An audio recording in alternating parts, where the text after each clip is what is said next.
programa B Destaque subiu a serra. Viemos até São Paulo conversar com o Dr. Ricardo Saeg. O Dr. Ricardo Saeg dispensa apresentações, advogado, professor universitário. E a gente vai conversar, vai dar um bate-papo sobre os temas gerais da advocacia, os temas do dia a dia do advogado. Primeiramente, Ricardo, é um prazer, na verdade, eu estar aqui, é um prazer vir aqui.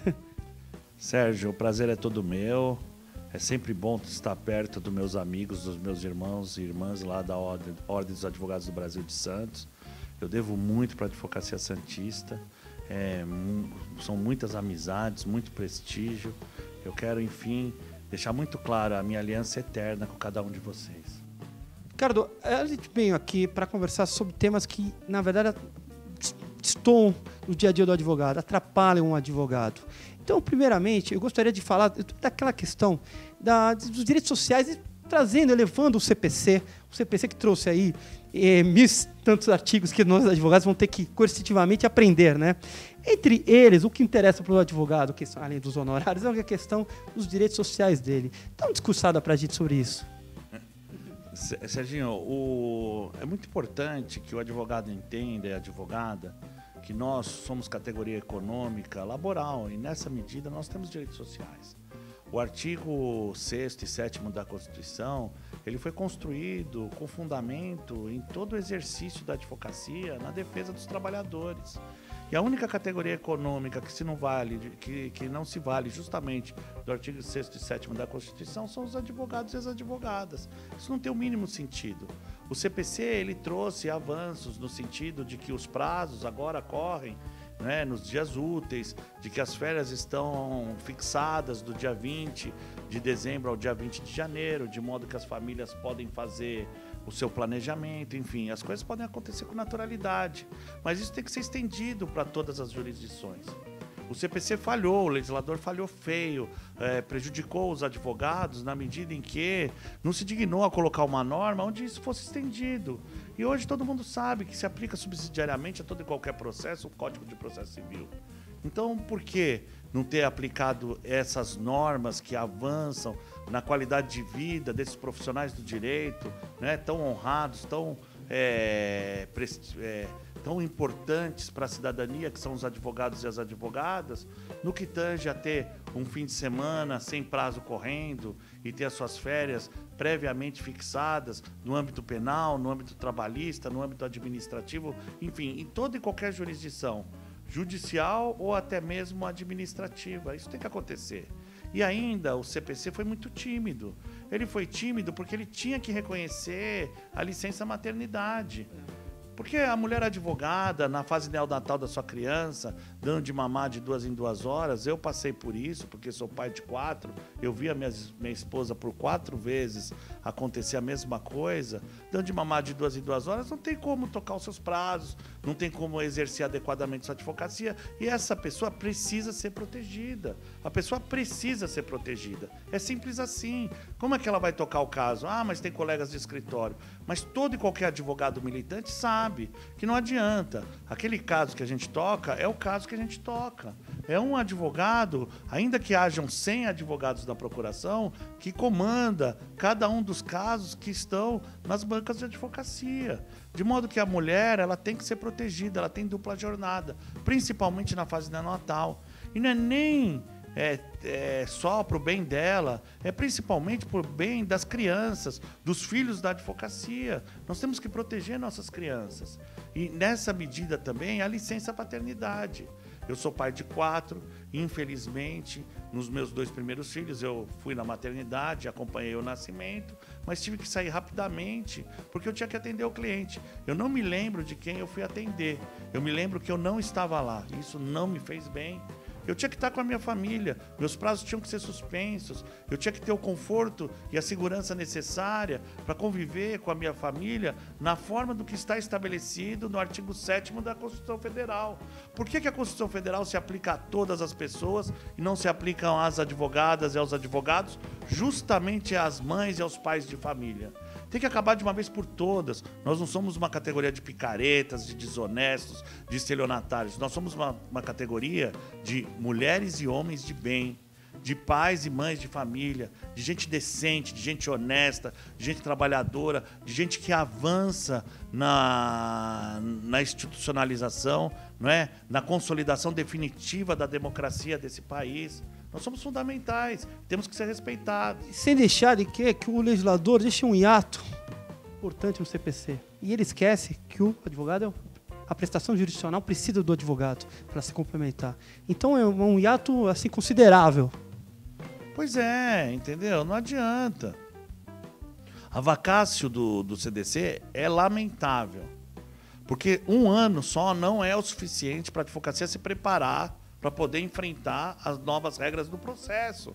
Até porque, se o advogado perde um prazo, se o advogado deixa de fazer um recurso, se o advogado se equivoca no nome que dá, no simples nome que dá ao recurso, ele, com certeza absoluta, não vai ter o seu recurso recolhido, conhecido, e, via de consequência, vai ficar sujeito a ser processado pelo cliente pela chance perdida.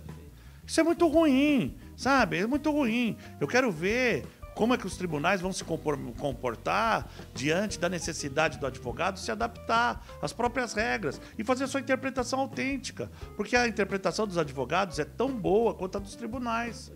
Só que, se o advogado entendeu que é esse recurso ou aquele recurso, se é esse meio ou aquele meio, antes das regras da interpretação do CPC estar sedimentada, não é?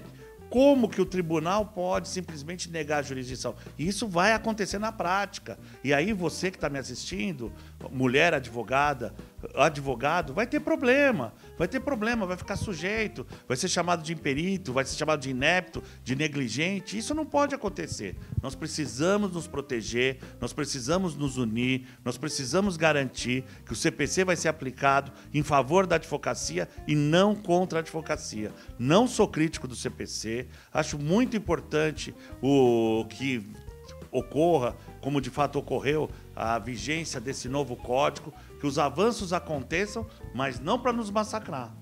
Você me muniu, Ricardo, de várias outras indagações. Você falou muito elevou a mulher advogada. E nesse sentido eu pergunto, a mulher advogada ainda sofre um preconceito? Por exemplo, nas eleições da OAB, 30% dela, a legislação obriga agora 30% dela. Você acha que é pouco? Você acha que é muito? Como é a elevação? Você acha que deveria ser igual? Como você vê essa situação da mulher? Olha, a chapa é livre e a cota de 30% é mínima para qualquer um dos dois gêneros, de modo que pode ter até 70% de mulheres. Então, eu acho que foi uma medida muito bem-vinda.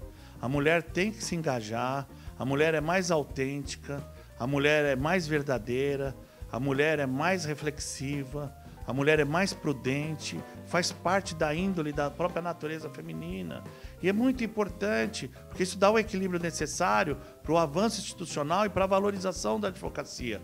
Não vai ser possível valorizar a advocacia se as mulheres não forem valorizadas. E não vai ser possível valorizar a advocacia se as mulheres não forem entendidas. E para se entender uma mulher, tem que se entender que toda e qualquer mulher tem dupla jornada. Essa é a natureza feminina. Porque a mulher é voltada para o lar, a mulher é voltada para a família, a mulher é voltada para o companheiro, a mulher é naturalmente uma provedora. Não é à toa que a terra é um gênero feminino, que a natureza é um gênero feminino. Porque não existe nada que seja mais provedor do que a terra e a própria natureza. E assim é a mulher. E a gente tem que estimular mesmo, não é, a ação institucional das mulheres, não é, a autonomia, a autodeterminação das mulheres, não é, enfim, a plena igualdade de gênero, para que desta composição saia o mix necessário para o avanço institucional desse país. Sem as mulheres, esse país não poderá ser passado a limpo. Não é? E por conta disso eu acho absolutamente necessário, absolutamente imprescindível que as mulheres participem das chapas nas eleições da Ordem dos Advogados do Brasil. Outra situação que a gente verifica é com relação ao sistema digital. Após um ano de sua implantação, ainda há falhas, a celeridade ainda não chegou aos nossos fóruns e ainda tem a questão de problemas de exclusão, advogados mais antigos e tudo mais. O que você acha depois desse um ano de implantação do sistema digital? Não, sem dúvida, o processo digital é positivo. Mas, veja, ele não pode servir de problema para a advocacia, principalmente para os advogados com mais de 60 anos. 1/3 dos advogados tem mais de 60 anos, ele não pode servir de modelo de exclusão. E, inclusive, os investimentos necessários para a inclusão digital da advocacia tem que partir do próprio governo. E isso foi feito de forma absolutamente desorganizada, de forma atrapalhada. Eu sou um crítico veemente da forma com que foi implantado, não do processo digital. Quero deixar isso absolutamente claro. Basta ver a falta de padronização, a falta, inclusive, de espaço, de acesso que nós temos para fazer petições maiores, para juntar melhores documentos, para anexar fotografias no processo digital, enfim, documentos mais pesados no mundo virtual. Nada disso é possível. Tudo é complicado, tudo é difícil. Não é? Os acessos são demorados, o processo o sistema tem oscilações, a coisa tem que melhorar e tem que avançar e muito, porque isso tem que ser um instrumento para a melhora da tarefa jurisdicional, para aliviar os problemas dos advogados, que com o processo digital, diga-se de passagem, assumiu uma grande parte dos serviços forenses.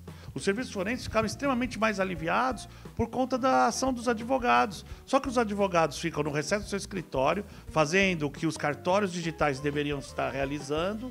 E pior, o que acontece? Não é? Nada disso é valorizado, pelo contrário, os advogados estão padecendo, estão enfrentando dificuldades, não é? O sistema falta padronização, a coisa foi feita nacionalmente em absoluta desorganização. O CNJ deveria ter tomado a frente disso e infelizmente não tomou a frente disso. Os investimentos foram realizados, plataformas de todas as formas para tudo quanto é lado, nada de padronização, e isso prejudica todos nós, principalmente o cidadão. É verdade, a gente tem, após um ano, essa problemática ainda parece bater a nossa porta.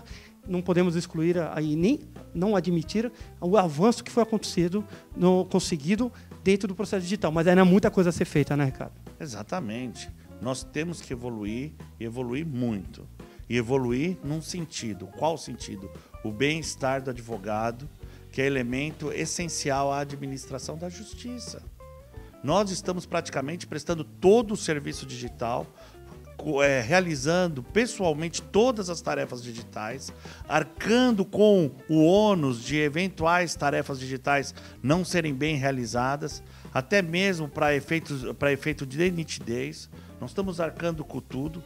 Isso tem sido um ônus, um peso para toda a advocacia e não está sendo reconhecido. O grande problema é esse, Sérgio. O reconhecimento que não vem e a nossa valorização que nunca chega. Isso nunca acontece por conta da omissão da seccional paulista da OAB. Não adianta, não é? As subseções, elas estão amarradas pela falta de autonomia. Essa autonomia tem que ser conquistada de uma vez por todas para líderes da advocacia, como o Rodrigo Julião, por exemplo, poder agir. Ele pode agir num âmbito muito restrito, quando na verdade é uma política pública de âmbito estadual ou até mesmo de âmbito federal. Quem tem que agir, infelizmente, não age. É omisso e todos nós temos problema. Você aí que está me assistindo, você sabe que você tem problemas com o processo digital. E isso não pode mais acontecer. Ele veio para facilitar a nossa vida, não para complicar a nossa vida. Tecnologia é ótimo quando ela está a favor. Quando a tecnologia está contra, é uma desgraça, não é? Um desastre total. Muito importante a visão do Dr. Ricardo Saeg, que exemplifica o dia a dia do advogado. No próximo programa, vamos continuar com a entrevista.